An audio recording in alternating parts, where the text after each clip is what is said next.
guys, what is up? My name is Megan. Welcome back to my channel, or welcome if you're new. I hope you guys are doing well and staying safe. And welcome to today's video, which is essentially a combination of the 10 books, romance books, that I have on my shelves that I'm most excited to read.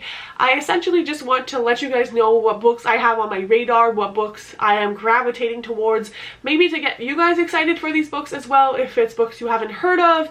And it's just because I have so many books and I feel like I need to prioritize them, so this is me holding myself accountable. Now this does not take into account the books I've most recently hauled, because I'm also incredibly excited for all of them, but these are the books I've had for just at least a little while that are on my shelf that I want to read. I will start with the hockey romances because I'm in my hockey romance girly era, and we'll move on to the rest of the books. First book I want to talk about is A Wildcat by Rebecca Genshark. This was gifted to me by Emily from Emily Boucher. I will leave her channel down below. She is great. You guys should go follow her. This is a dual perspective hockey romance that follows, I don't know if he's the captain, but it's a hockey player, and he goes into this bar, meets this bartender, and is like, oh my god, she's my dream girl. Turns out she is the coach's younger daughter. And so she's clearly off limits, but it's going to be their romance. Does it sound very cliche? Yes. And am I absolutely going to eat this up? You know I will. This sounds like everything I love in a hockey romance, and it sounds adorable. I'm very excited, and he's clearly going to be obsessed with her, and I love that. Boy falls first. Chef's kiss. Then we have Team Players by Deanna Gray. If you have not heard me talk about Sunny Disposition, which is the first book in this series, I don't know where you've been, but welcome.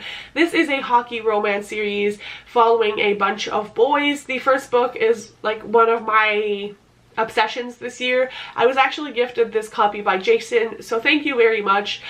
These are the alternate covers, so not the ones with the man on the cover, which you may have seen around.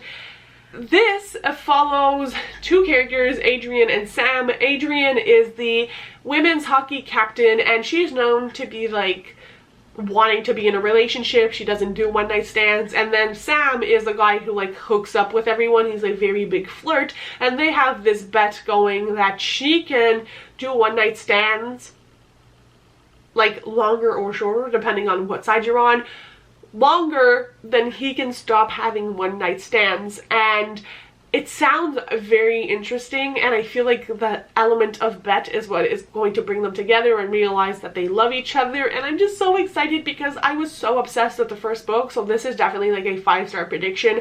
Cannot wait to read it. Then we have The Enforcer by Avery Keelan. This is the first book in yet another hockey romance series, and this is also dual perspective if I am not mistaken, and it follows a hockey player and a girl who I think used to be obsessed with watching hockey players. She was dating them, and then she ends up having to work with her ex, who is the hockey player, because she's a physiotherapy student or something like that, and she has to care for him and make him better because he is injured due to hockey. It sounds adorable. It's like forced proximity, and it sounds wonderful. I think he's trying to get her back. The angst, the emotion, I love that. And I love that she is going to be healing him. So cute. The last kind of hockey romance book I have is Mile High by Liz Tomford. This was actually gifted by a friend of mine, so thank you again for this kind gift. This follows two main characters. We have Xander and Stevie. Xander is a hockey player, and he's one of the most hated hockey players, I think, within all of the teams, and he plays that role well. He knows what's up. He's just dealing with it, and I guess maybe it's more of an act than what he actually is. And we follow Stevie, who was the flight attendant for that hockey team. She usually is on the plane when they travel to games, and it is their romance story. I don't think they hit it off at first. I think it's kind of a loose enemies to lovers. It just sounds amazing. This is also dual perspective, and I am incredibly excited for this. Am I more excited for the second book, which is a basketball romance? A little bit, because everybody and their mom has said it's even better than Mile High, and everybody loves Mile High. but I'm very excited. I don't know how much hockey is actually going to be in this, if it's an actual full-on hockey romance, but either way, I'm very hyped for it. The next book I have is The Assignment by Penelope Ward. This also is dual perspective. We can see there's a theme here. They are my favorite books. This follows a main character who works, I believe, in an elderly home, like a residence, and she has to work with our main male protagonist who she doesn't really like. They were enemies when they were a lot younger. He is also her friend's ex-boyfriend, and it's just, you know, it shouldn't be happening. She doesn't really like him, but she's forced to work with him due to work, because I think she is working with one of his grandparents and he's involved in their care, and it just sounds like it's going to be such a soft and wonderful story, a little bit of dislike to love, with the element of there being like an elderly person who I'm assuming is going to cause some trouble or like try to get them together in that relationship. And yeah, it just sounds soft. I love Penelope Ward and Vi Keeland, both of their books. This is only by Penelope Ward, but I love it. I love the tropes. I love the fact that like he used to date one of her friends. It's gonna get messy. It's gonna be a fun one. Then a book I cannot believe I still haven't read, and that is People We Meet on Vacation by Emily Henry. This is a book I was kind of wary about. I was super excited when I purchased it. I am an Emily Henry stan. I love her, but a lot of people don't like People We Meet on Vacation. It has like a past timeline and a present timeline, and I wasn't sure how I was going to feel about this, but I read Happy Place, which kind of deals with those different kind of timelines, and a lot of people say Happy Place and People We Meet on Vacation are very similar, and book lovers and beach read are also very similar. I have loved both Beach Read and Happy Place, so it has kind of inspired me to pick this one back up, and it just sounds wonderful.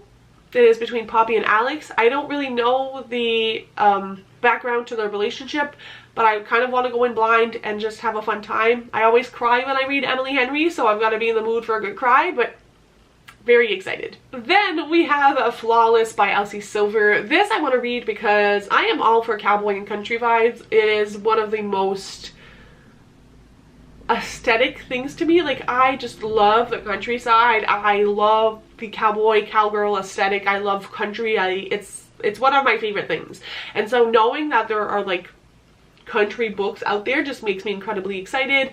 This is about, I think, a bull rider and the daughter of either his coach or someone he's working with or close to. The rule was not to get involved with her, but they're involved, and like the back says, the rules were simple: keep my hands off his daughter and stay out of trouble, but now I'm stuck with her. There's only one bed, and well, rules are meant to be broken. Yes, please. I also think this is dual perspective, and that makes me incredibly excited. This is the first in a series, and everybody and their mom loves it. I think the second book is the most popular, but obviously I'm going to read them in order, so a lot of motivations to read Flawless. Then I'm combining two books together. They are the third and fourth book in the Starstruck series by Susanna Nix. If you have not been to my channel before, you might not know the love I have for this series. They have had like cover remakes, which are much better than the old covers, but nostalgia makes it so I have old covers of these books as well. And these are all following different people who are famous, and then usually it's either someone else who is famous, sometimes it's someone who isn't, and they deal with a lot of different things about fame and what that can cause. We have like trigger warnings for alcohol and like drug use and those kinds of things. They are very sweet romances. They have those kind of rock star elements as well, and it dives into deeper topics, and I feel like it's very well done and very well handled. I love Susanna Nix and her writing, and I do really feel she is a underhyped author, and I really much urge you guys to start this series. She has other series if this isn't your thing, but if anyone on my channel reads rockstar romances and haven't picked this up yet, please do.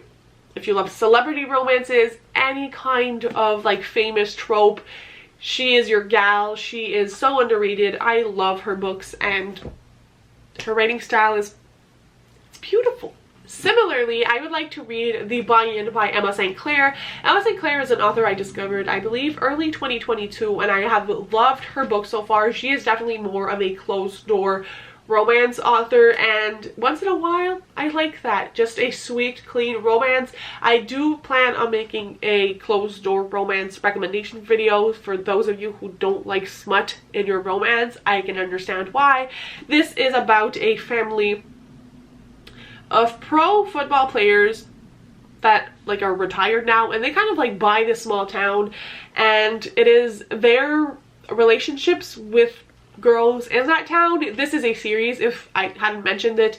There are 2 books currently out. The 3rd book is coming out actually in June, and it just sounds amazing. I love it. It's usually dual perspective, most of her books are, and I think this is going to be filled with banter because obviously they're like taking over this small town and the people are not pleased about that whatsoever, and I just think the tension will be fun, the banter, and she usually really hits those like specific tropes and writing styles on the head, and I love how tropey and fun her books are. Highly recommend Emma St. Clair. Very excited to start the series because I do also own the 2nd book, so I should probably get a move on. And the last book on my stack is actually a young adult book, and it is A Show for Two by the same author who wrote Counting Down with You, which is one of my all-time favorite books.